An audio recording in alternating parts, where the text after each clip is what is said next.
Welcome to Macquarie Business School. We're broadcasting live from Sydney, Australia. The time is 5 p.m. and I know that people are still dialing in, and so we'll allow a couple more minutes for you to dial in successfully. We've got a quick poll for those of you who have joined us, if you wouldn't mind answering that poll in terms of where you're from, your location. That would be really helpful for us. So welcome to the Global MBA Webinar series. We've got a really special and interesting discussion this afternoon. I'm pretty excited about it. I've got some interesting panelists on to share their views with you, and I'll allow them to introduce themselves in a minute. The topic of our conversation this afternoon is all about the exciting world of Edflix, this Edtech world that we've found ourselves suddenly in this crazy COVID world that we're operating in. We're just having a chat earlier about the crazy work environment and how it's impacted us on those three dimensions of working and how we learn and how we live, and those significant structural impacts that COVID has made, I think will be here for quite some time and fairly significant. So that world post-COVID, I think, will be significantly changed. So we're having a few. That's fantastic. So we have, let's see, 6 people coming in from Australia. We have 20 people coming in from Asia, 3 people from Europe, and the entries are still coming in. We have, in fact, we have 546 people registered for this event. This is a global event, and so I know that people are also looking out for the recording. Okay, I might just minimize this, and I'm going to share my screen right now with you. Here we are. Okay, just move this.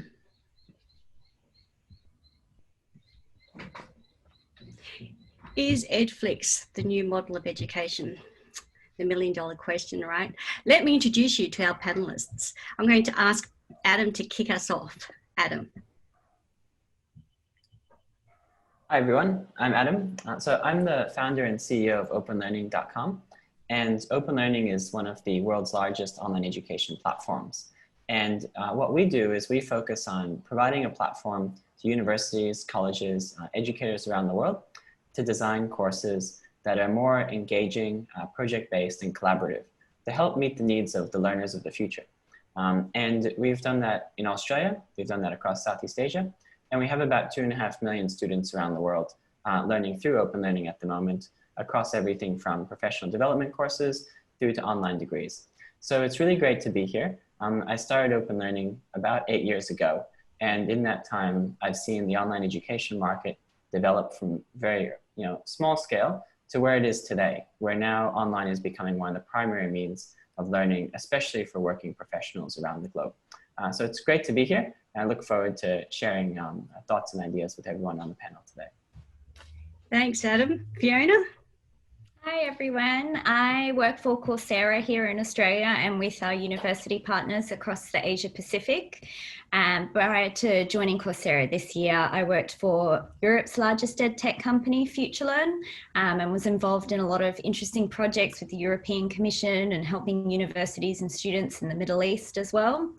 And prior to that, I've generally been working in the tech industry for the past, for my whole career. And, as we talk about people having so many jobs throughout their life, I feel like I've already done that even within the one industry. So looking forward to the discussion today. Thanks, Fiona. I think if we're to accept the most recent research findings on the number of different jobs, is 17 jobs within 3 different careers. So how many are you up to now? Ooh. Not quite the 17, right? Thanks, Fiona. Beverly. Hello, everyone. Beverly Oliver. And I've had a long career in education, and I was Deputy Vice-Chancellor at Deakin University up until a few years ago. Now I work independently, and my consultancy, EduBrief, is about helping people partner with universities and higher education providers, particularly edtechs and edu startups. So I'm really looking forward to this afternoon's conversation. Thank you, Lan. Terrific. So how this is going to work is that we're hoping this to be as interactive as possible. So if you have any comments or questions, please feel free to post them on the Q&A. We'll do our absolute best to get to them.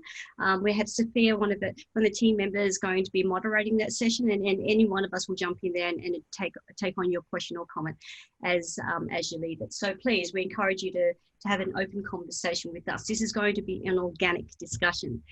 Within that, we hope to cover 3 main areas. And this is really looking at how we might reconsider the role of universities, how we might reconsider the learner market. And this includes the whole pipeline. So school leavers, mature students, right through to post-experience students, because they're very different segments and the characteristics and the nuances are separate. And then thirdly, what does that EdTech landscape look like? And this is now the rise of platforms. I mean, it does sound like a little scary. It sounds like a movie title, right? But we are talking now about the prominence and the prevalence of major platforms such as Open Learning, such as Coursera, such as edX and the like. And we'll touch upon what that landscape looks like and what we should be considering. So they're the 3 loose areas of discussion. Before we go into that sort of organic discussion, let me frame the discussion by talking about some of the 4 major trends that underpin some of these things that we're talking about. That forms essentially the burning platform. These trends should come as really no surprises to anyone. It's been long on the discourse. This has been happening before COVID has hit. COVID has been that blunt instrument, or in fact that black swan event that has accelerated the digital transformation for most sectors. I don't think any sector has been unscathed or untouched by the changes here. This slide comes courtesy of our colleagues from Stanford. I was there a couple of years ago. Remember the olden days where we could actually travel? And they shared these 4 major trends with us. And at the time, you know, so 2 years ago is a long time in this fluid labour market, right? These were fairly new concepts, but now, of course, they're mainstream. They've entered the mainstream vernacular. Let me briefly take you through what these 4 trends are. So the first 2, I'm talking about the lifelong learning and the paced education, not all up front. This speaks to the whole need for us to have this continuous upskilling, continuous learning. Fiona mentioned that earlier in her introduction about, you know, people looking to constantly upskill. And the reason why we are doing this is because of the labour market. We just simply cannot keep a pace of these changes. The number of tech disruptions that are impacting how organisations are structured and how they hire and the different skills that they're hiring for, in other words, their hiring expectations, has forced us to continuously learn. I share this analogy, and I like to use this analogy a lot because it speaks to the systemic issues here. I mean, it's a very complex issue when we talk about the model of education not being all upfront and has been fundamentally disrupted because of these changes. And so what I mean by that is normally we go through school where we're born into this world as curious human beings, and we often ask the question why. That why turns into a what when we go through school, and that sort of that bounded learning happens. And then we get to university, we ask our students to also think critically now, and so turn that what into a why and how again. Then we go to work, and we work and we work and work and work, and then we kind of die. But yet most of our formal education is at this end, and yet our applied learning as we're in the workforce is the majority of our time. That skew is, that ratio has to be challenged because of the pace of change. And so that model of upfront education now is being seriously questioned. So I guess one of the takeouts to the top 2 trends here is that, you know, it's continuous. It's not a linear form of learning anymore. That whole domain of expertise is simply not enough for us to remain competitive and to maintain currency and relevancy in this very fluid and competitive labour market. That someone is behind you who is younger, smarter, and much more credentialed than you is coming into the fore. So how much you sort of, what is your value proposition in that regard? So they're the top 2. Now, just briefly to the 2 remaining trends that Stanford have sort of identified, speaks to this whole thing about a curriculum revisioning of that. So at universities, we kind of, and I know Beverly will have a lot more to say on this, and she's got a lot more experience than I have on this, but in terms of curriculum build, certainly from a business school's perspective, we tend to look at things in silos, and that is really reflective of organisations of the past. So legacy organisations, don't get me wrong, I know that there are still many organisations out there that operate like this. What I'm talking about is marketing, HR, finance, accounting, etc. But what we do see now is there's been a shift, certainly in that of culture, and certainly from a structural perspective. If we have a look at some of the large organisations that have re-identified themselves as startups, so you have the CEO of, say, ANZ, Shane Elliott, getting up there and saying, we are a 200-year-old startup banking institution.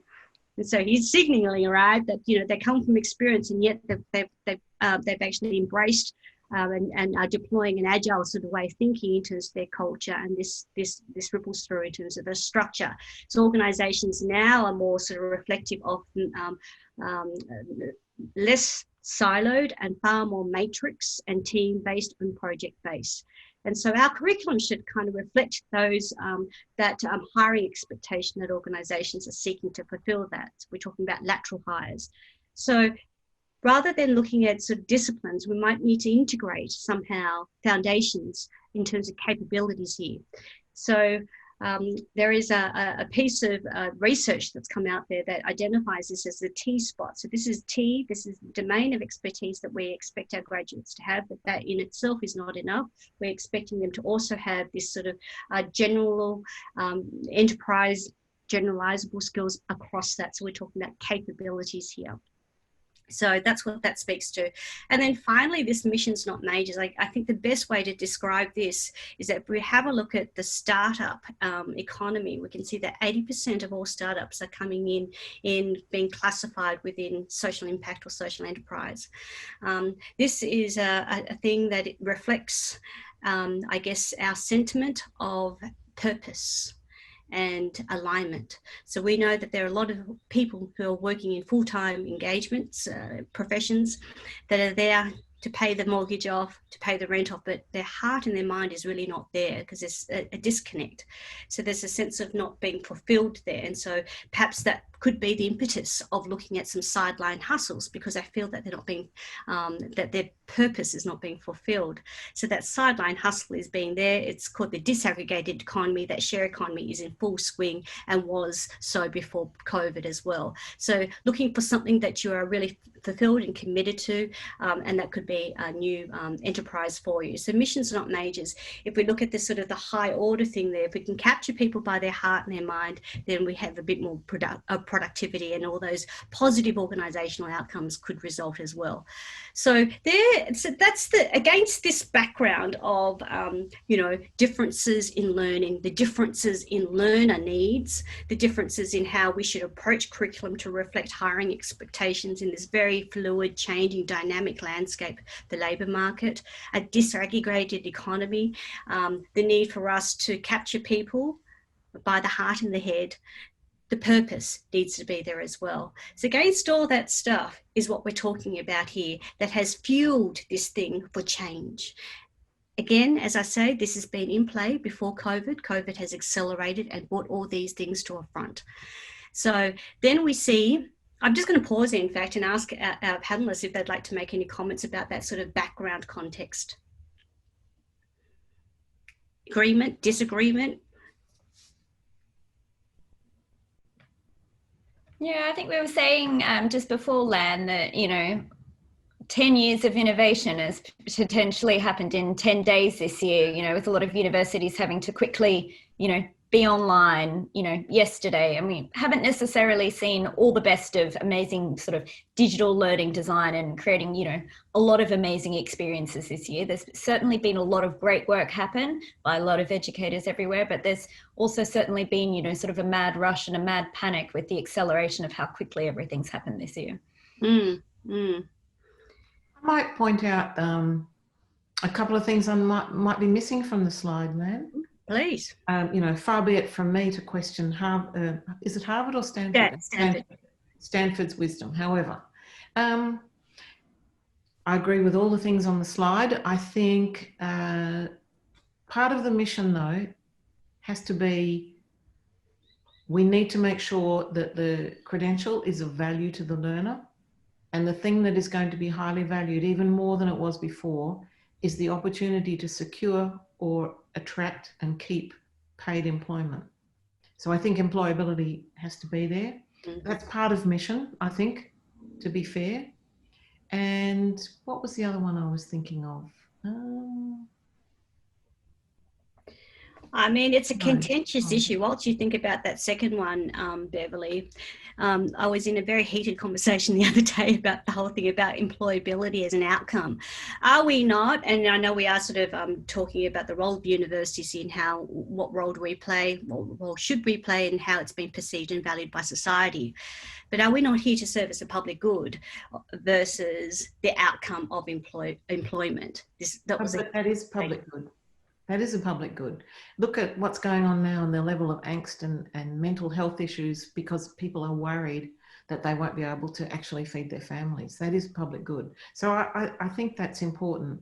And I think also that if we're thinking as providers, and I would encompass all providers, including universities, but others as well, that the value proposition needs to come bundled with employment, I think. And that leads to my second point, which I now have remembered, which is I think the future of learning is also deeply partnered with industry. You know, the Australian labour market has 19 core industries. Education and training is one. There are many others. And, you know, we all work within those industries. Some people, when they do a degree, can work across many industries. An accountant, for example, can work either in the healthcare sector, in education or construction and so on. Others tend to be confined more to where they were.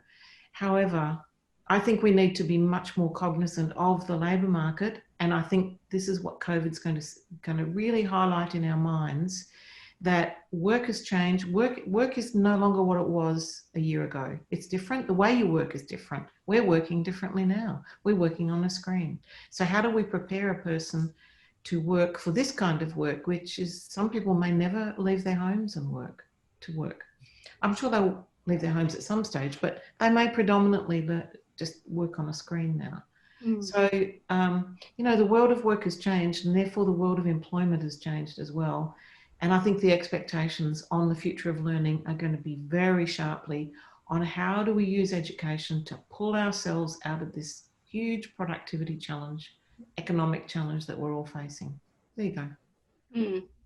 Yeah, I would add to that, and I agree with what Beverly's saying. I think one of the other elements is that there does seem to be this, as you say, Lon, there's a discussion around whether the university or an education itself is there for the purpose of getting a job or employment versus some other social purpose. And I guess, you know, I've always found this argument sort of interesting in that I don't see why there's a difference between the two. And in many ways, I think the employment market and employers and industry actually want people with, you know, whether they're soft skills or transferable skills or ethics or values or whatever, all of the other things that we think an education provides, you know, being a great citizen and critical thinking.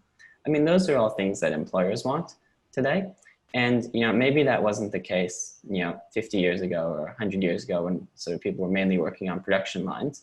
But I think in the knowledge economy, you know, certainly everyone that we look to hire and every company I know, they're looking for people with both sets of skills, both the, you know, the hard skills, so to speak, although I don't quite like the term, and, you know, those sort of soft skills and values. So I think an education has to provide both of those. Otherwise, the person won't really be employable, at least in a you know, top company or government agency. Probably just the other thing I would add is that, you know, the way I see, I guess, this slide and this model is another option, you know, for a large number of people. I don't necessarily think, you know, the 4-year degree disappears entirely. I just think that it was probably only ever designed for a small portion of society. And now it's applied to a much larger portion of society and really gets a lot of value from it. So I still see it being there. I think there's a lot of professions where you just need, you know, a large amount of knowledge and practice and a lot more structure. You know, if someone's going to become a doctor, for example, you probably want a bit less learning on the job than, if they're going to be a sort of a data analyst. But, it's not really a one size fits all. And I guess probably that's what this is getting towards.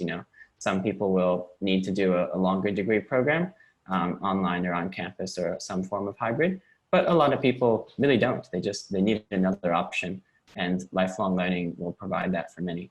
Mm. And it's not a set and forget, right? Circumstances change and things evolve. And so, okay, oops. I was just going to add, like, we've got to think about, universities were originally designed as these sandstone buildings where the privileged few used to be able to go to philosophize and research and understand humankind and Earth and our place in the universe. And, now our Earth has, almost 8 billion people, and education is like $1 trillion industry, and people expect, good high paying jobs at the end of it.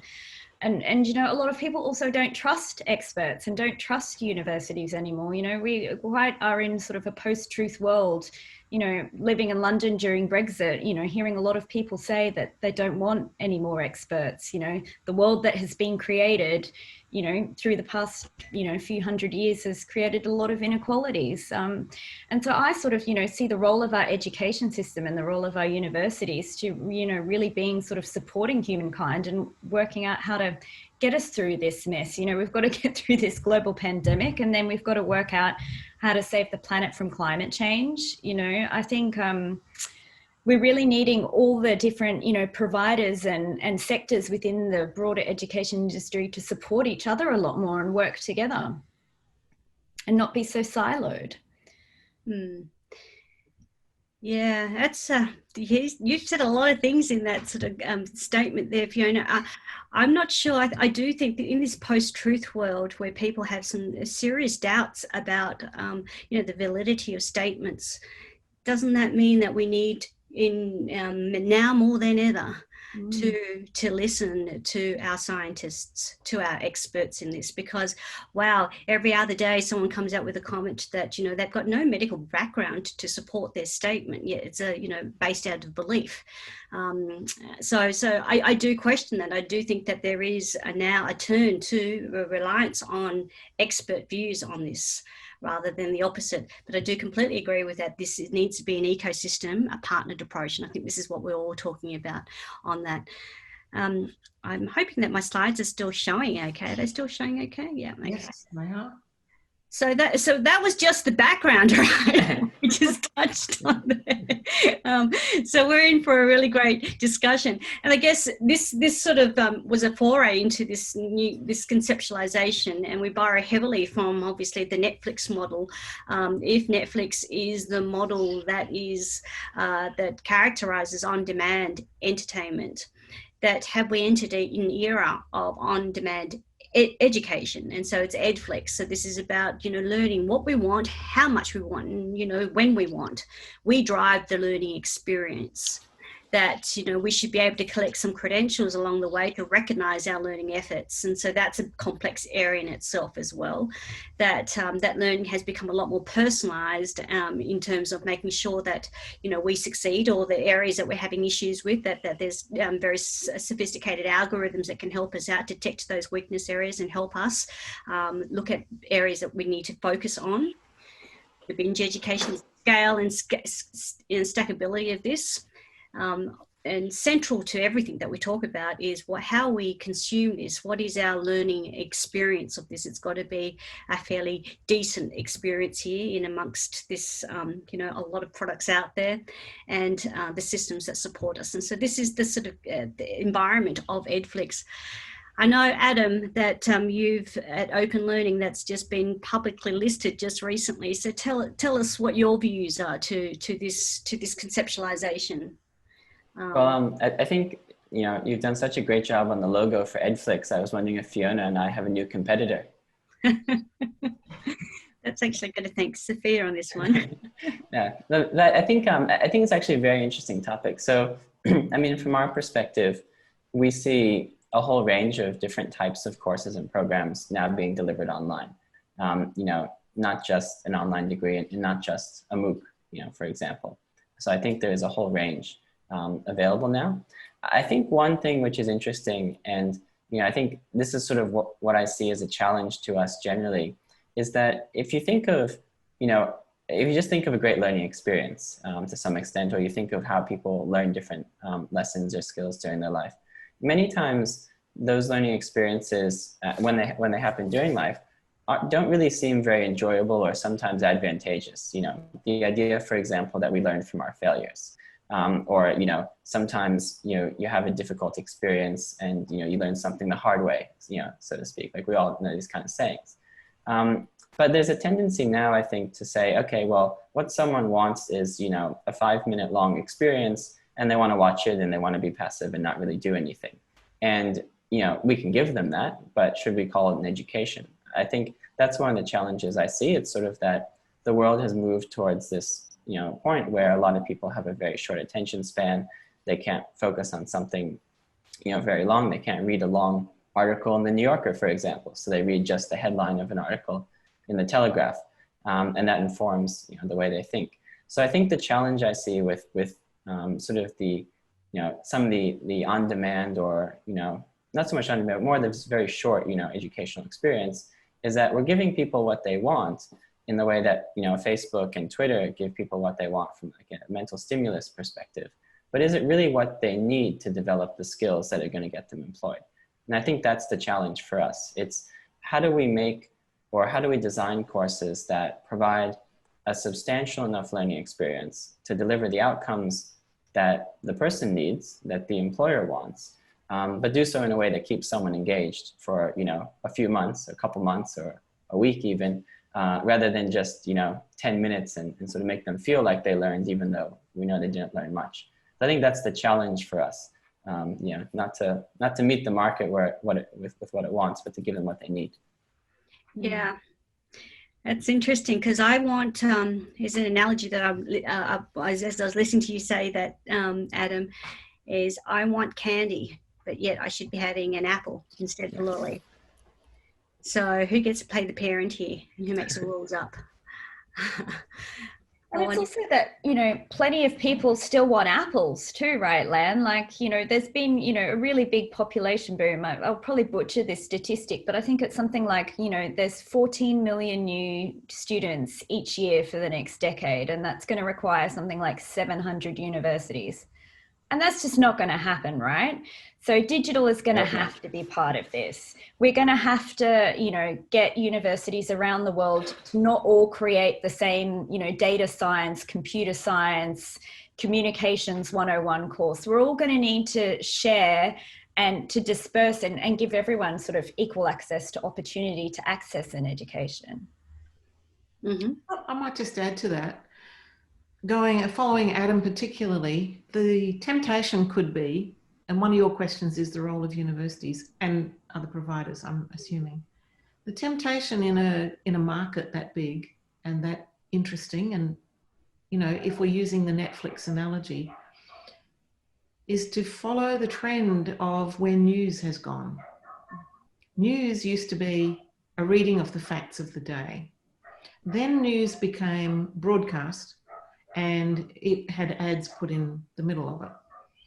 The nightly news bulletin, for example. And then news got massaged a little bit more to be a profit center that actually was entertaining. So not too much hard news, not too much unpleasant news. And, a few cats up tree, silly, perky news. And then, of course, we have the whole entertainment, news as entertainment, where actually I'm going to reflect the world back to you. So I'm going to reassure you that your own views, the ones you have now, are absolutely correct. And we know that Twitter, Facebook, and other bubbles actually reflect our own world back to us and reinforce our own thinking. The analogy with education is to make assessment as easy and palatable as possible. And this is where I think Adam was heading. And that's pretty dangerous, because what you start doing is, if you take a more palatable, easier to mark, computer oriented sometimes, if you go too much down that route, you end up giving people forms of assessment which are more robotic, less authentic, less maybe authenticated as well. In other words, you can't be sure who actually did the assessment.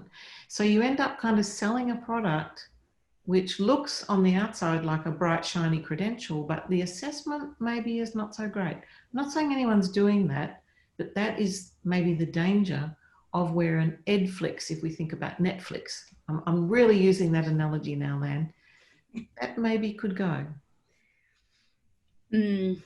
So this is the whole thing about, are we dumbing it down? Are we dumbing the education experience down?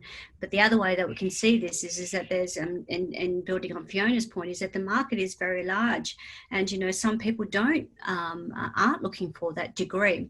Let's talk about some examples here to entertain this concept a bit more. So let's think about the lawyer who is leading a team that just got a new client, and that client is a banking finance client, and they're working on something in blockchain. So she needs to understand very quickly the language of distributed ledgers. And so this is, the blockchain essentially. Does she need to get a master's in data science? Or does she need to do a short course to quickly get her mind around the language so that she can follow the conversation and lead her team, who are the coders, who are the deep specialists?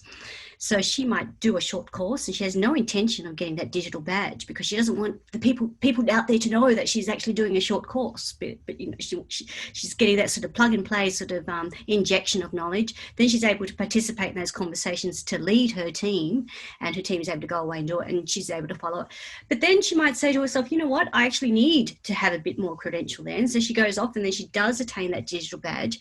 And as blockchain becomes a bit more mainstream in LinkedIn, she can then be identified and participate in those recruitment scrapes that are happening right now. Her name is Miriam. She's a lawyer. She's also got capability in terms of blockchain. So she then is part of that sort of that bundle there. So we can see how it for different people at different stages, depending on where they are seeking different things. I know that, and I know that Fiona could probably give it the statistic on this, is that the number of people who have intentions of completion is not the measure of success in an open course necessarily. I know I've subscribed to at least, I don't know, last time, maybe 50 short courses with no intentions of finishing. Mainly just a sticky beak, really, just to have a look at what's going on. Yeah. That could be something that we could have a talk about. And plenty of people dip in to find out, like they read 2 to 3 articles or something, and they have got what they wanted out of it, and they never intended on completing the class. And it's really interesting when you meet a lot of people who say, oh, online education isn't as good as face-to-face because, you can see that not everyone made it to the end. Well, I mean, let's be honest, the people sitting in your lecture theatre in the university have got 2 devices going and are having multiple different conversations with people outside of the room. So, it really depends what you're measuring. But I kind of wonder, with a lot of the sort of, emerging technology and emerging skills and how quickly our careers are all changing, is it that we need to have education as a subscription service? Like we subscribe to Netflix or we subscribe to Spotify. I mean, none of my Spotify songs are actually on my phone. I'm streaming them from the internet. And is it that your lawyer needs to have an ongoing subscription for each year to hear about the developments in blockchain legislation and regulation in different parts of the world where she may be practicing? It's really interesting space to think about how we need, our learning, environments to change for us. I think that's a good idea, actually. I've strongly entertained that idea at, let me just say, universities at which I have worked previously over the years. I don't know that regulation, higher education being a regulated industry, I don't know that regulation is really ready for that or knows how to deal with it. So when you think about subscription models, the difficulty, I mean, it's very user-centric and the learner can go at their own pace. That's great. I'm really interested in anything that can make formal or non-formal credentials or qualifications more a better investment for the learner. So price, I think, is something we need to look at. I'll just put that out there.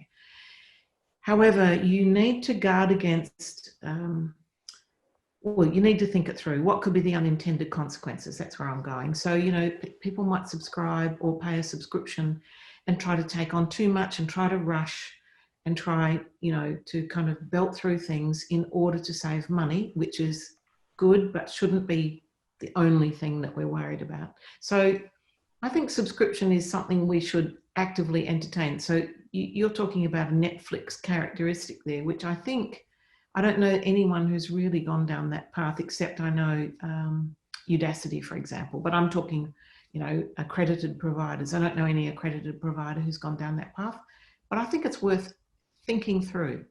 Yeah, and I think, universities have a real opportunity here to engage with their alumni. I mean, I remember, graduating and, receiving these magazines, non-stop, continually asking me for money. And, I wasn't anywhere near close to paying off my university tuition fees yet. So I think, education providers have got to think about their students as lifelong students and how they can continue to have valuable relationships with them ongoing and, help them continually to professionally develop, as they move outside of that, that first qualification.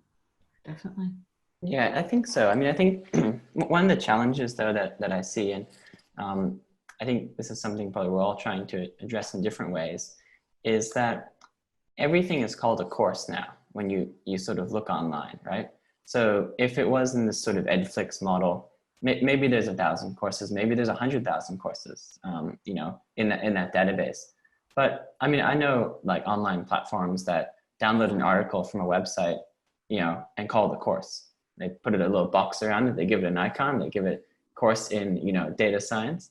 And, someone might actually see that and they think, wow, for $10 a month or $10 for the course, I guess, I can do that course and I can, understand data analytics and I can get a job and, I'm going to go back to my employer and say, look, I know data analytics now.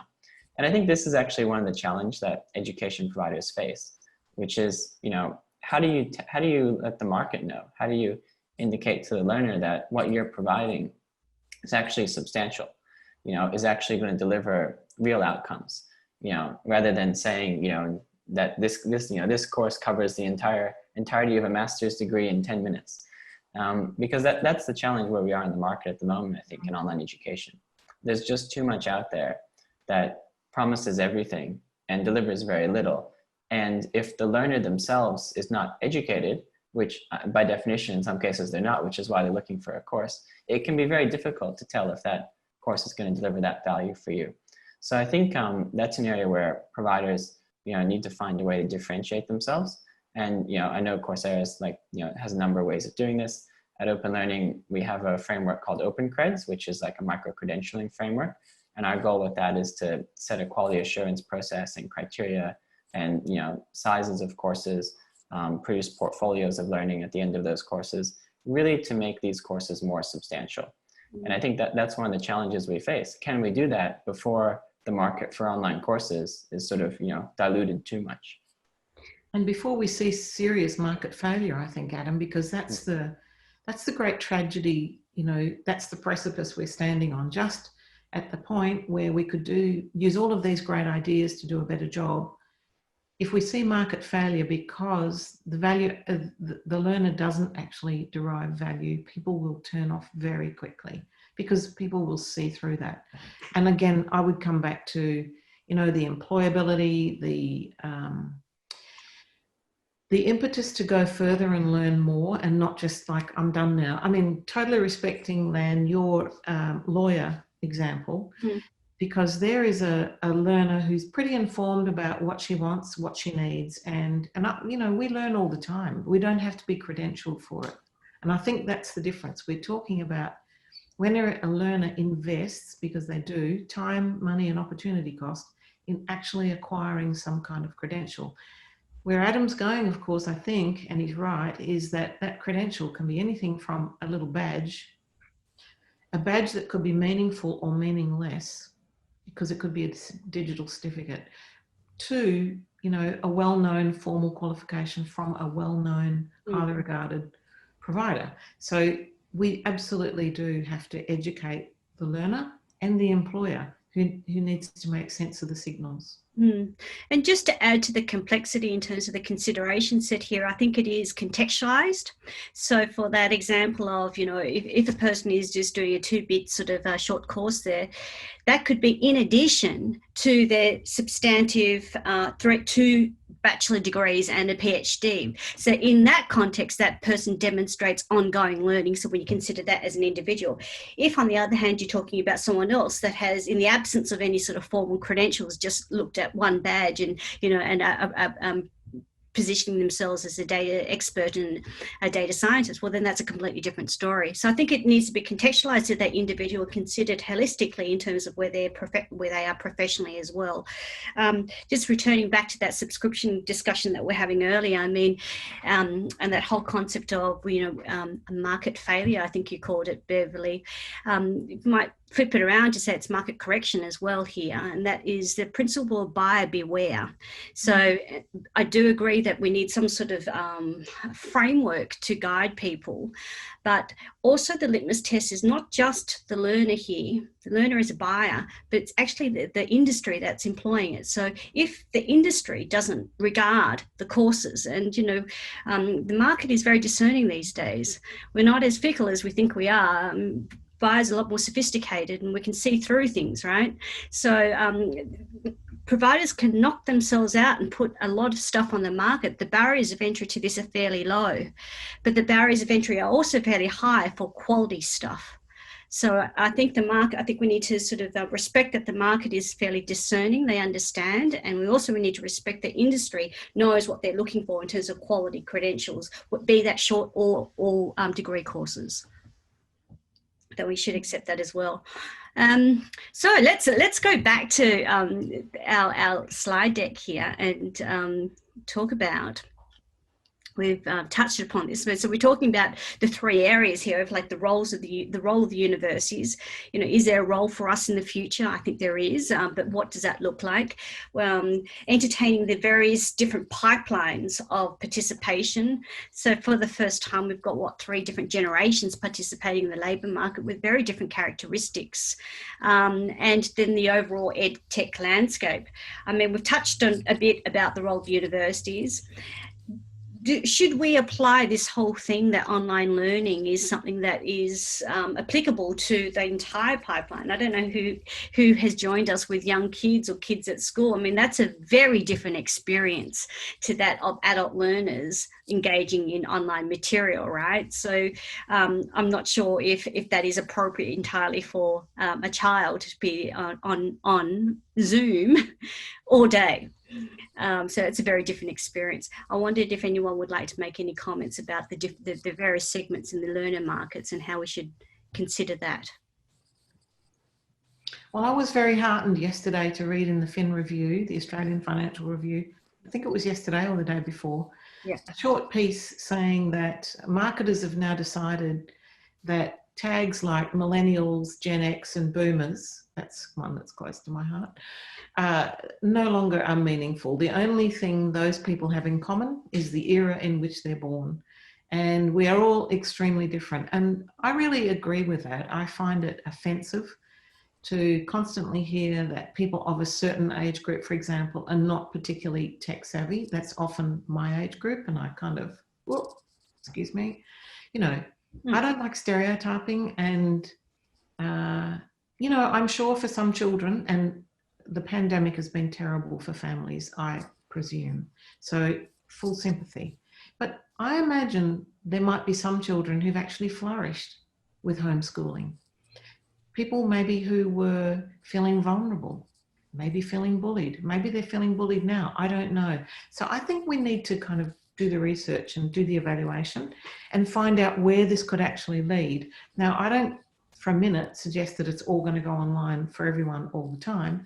But I'm sure in the world of work and the world of education, we're going to take some behaviours away and we want to keep doing them. In fact, I was reading some statistics the other day from the Australian Bureau of Statistics, which show that there are certain things that Australians don't want to let go after the pandemic. And working and studying from home got a positive result from 25% of the population, men and women. So that one my ears pricked up at. You know, there are some things we will want to keep. And before I finish talking, and I will stop in a second, in my previous role as Deputy Vice-Chancellor at Deakin, we knew that we had 25% of students who are enrolled for the fully online experience. Deakin has got a long history in that area. But I always used to say, and the other 75% act like they are. Because students may be enrolled for the on-campus experience, some turn up and some do not. When things are available digitally, just like us as shoppers, we will choose. One day I might buy something online, next day I feel like going to the shops and having a browse. So, I don't think we can kind of put it all in one box. That'll be my little contribution. Mm. Yeah, that's so true, Beverly. My mother Zoom hops throughout the afternoon to more classes, and sometimes she's doing more Zoom meetings than me in an afternoon, So I think it's really important that we do recognise that there's people of all different ages and different life experiences in the world of work as well. I mean, there's never been more people over the age of 65 who are continuing to need to be employed as well. And how can they be reskilled and be digitally competent if a lot of this, remote ways of working will continue?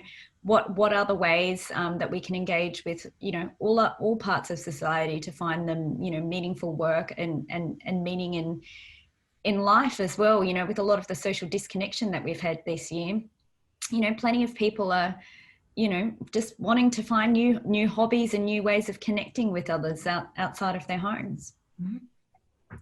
Yeah, I mean, having said that, though, that I do think that there are some differences in learning preferences between kids and adults. There's been a lot of interest and discussion about comparing online learning with schools and universities, and also lots of discussions around online versus face-to-face. And I think that's I'm actually a bit bored of that discussion, quite frankly. I don't think the two are comparable. They're different pedagogies, right? In the same way that we should respect that age does play a difference when it comes to, I don't think that we should expect young children to be able to engage in the same way that we build that learning experience for adults. The maturity is different, the level of engagement is different, and the experience is different as well. So I think that we should respect that they're two different groups. I often have this conversation with my friends who are school teachers, and I listen to what their frustrations are, and then they're very aware of their student needs, and they're very different to what we're experiencing at university. So I do think that there is a difference, a fundamental difference in those two groups there.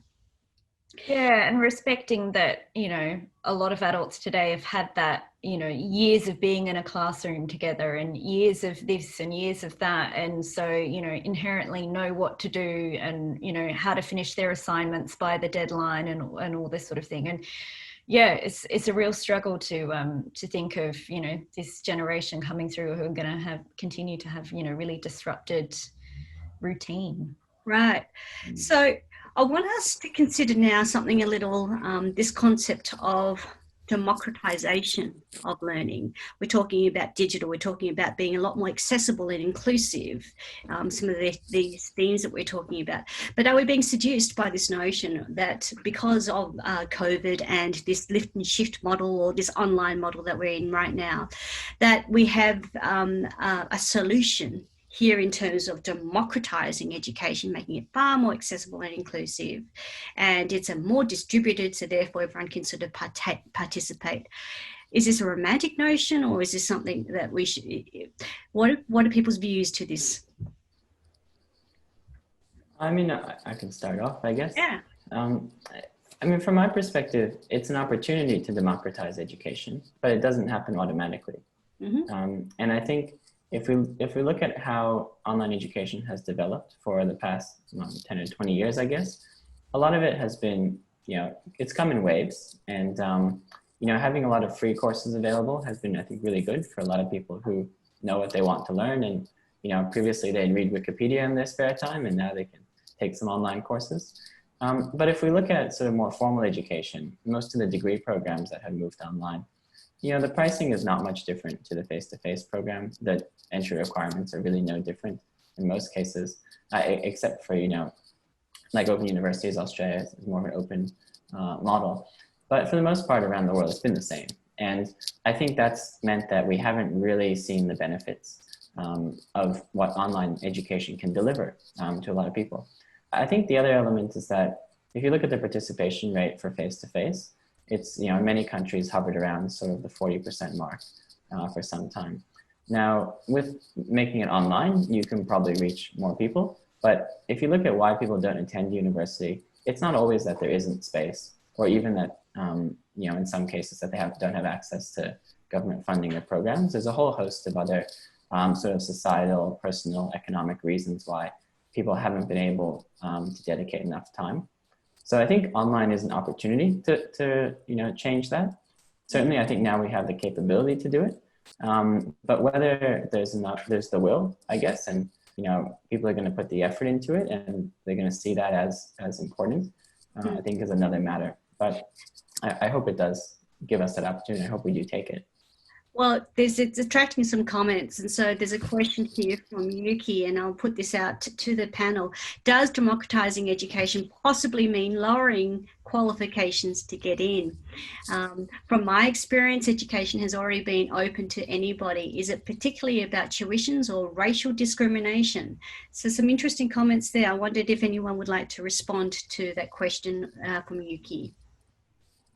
Yeah, and I wonder if it's like exploring what those blockages are to entry. I mean, in the UK, the United Kingdom's largest university is the Open University. It has the most students, and it's because it doesn't have entry criteria. You know, they run amazing programs in prisons all throughout the UK, and, you know, really provide people in all stages of life access to education through, you know, through textbooks or through online. But also, you know, I think we assume, because we're all here on Zoom, that everyone's got access to broadband and Wi-Fi, and that's just not the case. And learning, you know, culturally is different in a lot of different places as well. You know, I was spending time in Lebanese schools a few years ago, explaining that with the electrical power cuts that happen throughout the day in Lebanon, you know, maybe working on their desktop computers in the computer lab wouldn't be the best environment for them doing online study. You know, you can learn on your mobile phone and have a continual signal and you won't be interrupted. But you know, they didn't quite want to do that because the sort of the cultural way that they'd, you know, been learning together in a group or doing, you know, everything on a computer together in the room with the teacher was the way that they'd always done it. And so we've got to think about, you know, what's appropriate for everyone in their own particular context and what is their blocker to entry, and how can we, you know, look at removing a lot of those blockages, if they be technological, if they be entrance criteria, if they be pricing, you know, what are all the different ways that we can look at solving this so more people have access to opportunities? Yeah, I mean, and this comes back to the point earlier that we do need to respect different individual learners here, right? So I'm going to share some examples. I teach both a face-to-face class, which is online during COVID, and another fully online class where people are expecting just online delivery. I can tell you that a lot of my students come from all parts of the world, and there's been this stereotypical view of how Asian students particularly engage online or face-to-face. So within face-to-face, some of those preconceptions are that they're not as free to contribute in those class discussions. And yet my experience has been Asian students are embracing online because all of a sudden it almost is a leveler. So with the absence of any other body language cues, in-person sort of cues that we're looking for, they feel freer to express their views in an online classroom. So that was just an interesting observation that I've made, and students have actually said to me that they prefer that online classroom interaction to that of face-to-face because they feel that they can contribute more. I was horrified to hear about a mother in Melbourne who spent weeks and weeks with her children in the car, parking in the car park of the local primary school, because that was the only way they could access the Wi-Fi. Yeah. So, you know, I think we need to look close to home, and I think we need to be aware that not everyone has access or the capability to use the device. And I'd also point out too that we need to think carefully about what we're asking teaching staff to do, no matter what level of education we're talking about, because so many of us were prepared to teach in a way that is not the same as online. I'm stating the obvious here, but you know, all of those things can actually inhibit. I don't think about accessibility as lowering entry standards. I think they're two entirely different things. It's about, I think, having the right entry standards so that the learner is capable of succeeding, but also taking into account all the other factors that may stop a learner from having the equitable access to success that others have. And so making sure that people have what they need. Mm. There's an interesting comment, and thank you very much for the person who submitted this comment. I think it's very well thought out and considered. So I'm just going to read this comment out. So when we talk about dumbing down, particularly in this climate, we need to be wary of fanning the flames of conservative Australian, e.g. the Tehan Reforms 2020 and UK governments. Attitudes towards educating the poor and framing potential and who is worth and worthy of education. So this person goes on to say, Australia, Wilson's ALTC longitudinal study showed that the distal factors, that is background of students, have no influence on their performance at university. That in fact it is the proximal factors, that is what we do at uni, that influences their performance and success. And quote, with high levels of support, students from non-traditional backgrounds will outperform traditional students by second year and beyond. Universities and providers should heed that inclusive imperative. I couldn't agree more. Duly noted, and that person should be on the panel, I think. Yeah, can we invite you onto the panel rather than being an anonymous contributor? What are your thoughts to that? Who would like to talk? Yeah, I mean, I think it's a very good comment. I mean, I guess this is where, when we talk about democratization of education, if it is online, I think the level of support that can be provided through an online learning experience is actually greater than many cases than can be provided face-to-face. If we look at all of our experiences in face-to-face programs, you're one of a couple hundred in a lecture hall, you're one of 20 or 50. And sometimes there's very little guidance, there's very little opportunity for discussion, there's very little opportunity for reflection or project-based learning. And online enables that a lot more, or can enable that if done well. So I think there's an opportunity to maybe, as Beverly, you said early on, when thinking of students as not just online or face-to-face, but online or acting like they were online. I think this is an opportunity for institutions where they can look at what they're currently doing and make online, part of the offering, whether you're doing it on campus or whether you're doing it in a coffee shop or at home. It can be anywhere, but if we think of it the same way, then we're going to provide a far better experience to students, even when they do come back on campus. It's just dawned upon me that we've got 2 minutes remaining in this discussion. Here I thought we had at least another 10, 15 minutes up our sleeves. In this last 2 minutes, let's canvass the third area that we had sort of put as a challenge for ourselves, and that is about the Edtech landscape. So I'm going to ask Fiona and Adam, maybe in 1 minute each, just to summarise from your perspective what you see this Edtech landscape to be. What is the role of platforms in this space? Fiona, first to you. Well, I think there's a way for platforms and universities to work a bit better together and respectful of each other, and to really keep the learner and the student at the heart of all of this. And I've been really pleased to see Nanyang Technological University in Singapore. Singaporean students aren't getting study abroad experiences this year. They live on a relatively small island, and Singaporeans are, well known for, traveling throughout the world and building, great intercultural competency. Student exchanges are something I've certainly benefited a lot from. A lot of soft diplomacy happens in that way, right?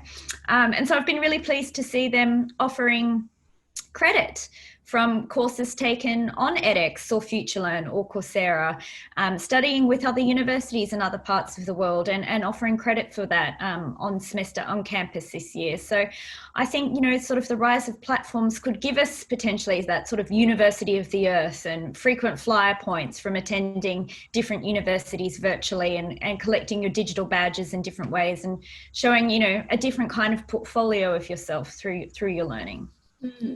Thank you. Adam? Yeah, so I agree with Fiona's comment, but I think I would also say that, from our perspective, I guess we see an opportunity for platforms to help universities and education providers to provide them with sort of a safe space to experiment online, and to utilize some of the best practices and some new ideas that are a bit more difficult to implement face-to-face or within the existing regulatory environment in which they operate.